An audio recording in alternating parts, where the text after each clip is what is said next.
மறையுதையா, உமை நோக்கி பார்க்கையிலே நோய்கள் மறையுதையா, உமை நோக்கி பார்க்கையிலே பேய்கள் அலறுதையா, பெரியவர் நாமத்திலே பேய்கள் அலறுதையா, பெரியவர் நாமத்திலே துள்ளுதையா, உம் நாமம் சொல்ல சொல்ல துதித்து துதித்து தினம் மகிழ்ந்து மகிழ்ந்து மனம் துள்ளுதையா. கர்த்தருடைய பரிசுத்த நாமத்திற்கு மகிமை உண்டாவதாக. ஆண்டவராகிய இயேசு கிறிஸ்துவினுடைய நாமத்தில் வாழ்த்துக்கள். கிருபையும் சமாதானமும் உங்களுக்கு பெருகுவதாக. அன்பானவர்களே, இந்த நாளிலே தேவனாகிய கர்த்தர் நமக்காய் கொடுக்கின்ற அவருடைய வாக்குறுதியானது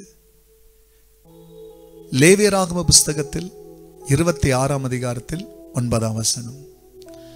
நான் உங்கள் மேல் கண்ணோக்கமாயிருந்து உங்களை பலுகவும் பெருகவும் பண்ணி உங்களோடே என் உடன்படிக்கையை திடப்படுத்துவேன். எத்தனை ஒரு மகிமையான, மகத்துவமான, எத்தனை ஒரு அக்கறை உள்ள, கண்ணோக்கம் உள்ள வாக்குத்தத்தத்தை அப்பா நமக்கு தருகிறார். பார்த்தீங்களா? இங்க சொல்றார், நான் உங்கள் மேல் கண்ணோக்கமாயிருந்து. இந்த கண்ணோக்கம் என்ற வார்த்தைக்கு அர்த்தம் ஆங்கிலத்தை I will have respect on you. உன்னை நான் மதிப்பேன். என் பார்வையில் நீ விலையேற பெற்றவன். அதனால் என்ன செய்வேன்னா, உங்களை பலுகவும் பெருகவும் பண்ணி. நம்ம இந்த உலகத்தில் உயர்ந்தா அதை தாங்காத போறவன் படுறதுக்கு எவ்வளோ பேர் இருக்கிறான். படுறவன் பட்டுன்னு போட்டோம். ஆனால் நம்மளை படைச்சவர் இருக்கிறார் பாருங்க. போறாம படுறவனுங்களுக்கு நடுவில் படைச்சவர் என்னறாரு, நான் உங்களை பலுகவும் பெருகவும் பண்ணி உங்களோடு என் உடன்படிக்கையை திடப்படுத்துவேன். கண்ணோக்கமாக இருப்பேன், பலுகவும் பெருகவும் செய்வேன். என் உடன்படிக்கையை நான் உங்களை ஆசீர்வதிப்பேன், உங்களை வழிநடத்துவேன், உங்களை விட்டு விலகிறதுலன்றதுக்காக நான் ஏற்படுத்தின என் உடன்படிக்கையை சாதாரணமாக இல்லை, நான் திடப்படுத்துவேன். உடன்படிக்கையின் ரகசியங்கள் உங்களுக்கு விளங்குமேயானால் உங்கள் ஆசீர்வாதம் தேவனுடைய உடன்படிக்கையில் கட்டப்பட்டிருக்கிறது. வெறும் உங்க விருப்பத்தில் இல்லை.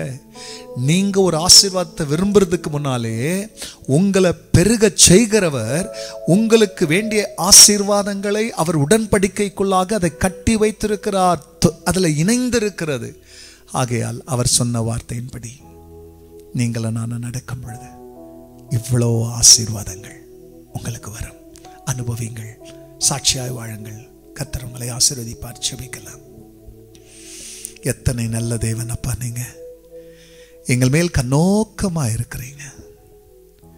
எங்களை பலுகவும் பெருகவும் செய்வேன். நீங்க என் உடன்படிக்கை உங்களிடத்தில் திடப்படுத்துவேன். நீங்க இந்த 3 காரியத்தை இதை கேட்கிற மக்களுக்கு செய்து அவர்களை ஆசீர்வதியும்.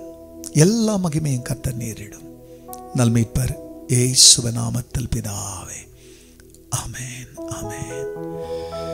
துள்ளுதையா, உம் நாமம் சொல்ல சொல்ல. God bless you. Have a blessed day. Amen.